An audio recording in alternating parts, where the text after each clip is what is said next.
Orang Kelang dan Shah Alam yang nak berbuka makan steamboat ketika bulan Ramadan ni, ada satu tempat yang wajib korang datang. Mana lagi kalau bukan Al-Fatih Steamboat yang terletak di Kampung Jawa Kelang. Ini merupakan tempat paling berbaloi untuk korang berbuka steamboat. Sebab ada banyak pilihan bahan untuk korang masak steamboat. Ada ayam, daging, kambing, seafood, sayur-sayuran, telur dan banyak lagi. Yang paling penting, perapan dia memang paling sedap dekat Kelang ni. Selain daripada bahan-bahan steamboat ni, ada lebih daripada 20 pilihan makanan ready to eat.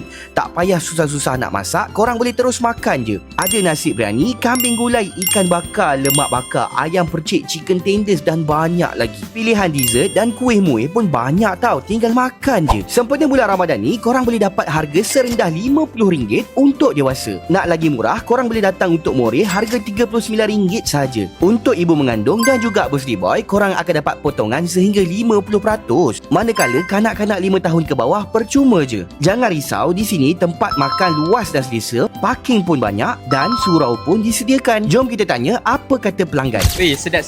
Okay, kalau saya first kambing, second ayam, yang third daging. Sebab perapan dia tu, wish, mantap. Makan tu Alhamdulillah sedap. Banyak pilihan kita boleh pilih lah. Antaranya yang favourite saya kambing. Berbaloi dengan harga tu, dengan sebab ada banyak pilihan lah. Tak sama macam tempat lain. Kita orang datang 6 orang tadi. So untuk harga yang kita orang dapat dengan makanan yang kita dapat memang berbaloi sangat lah. Sebab dia ada buffet, ready made makanan semua kan. Jadi, jangan tunggu lagi. Kalau nak berbuka puasa, jangan lupa datang Al-Fatih Steamboat, Kampung Jawa Kelang.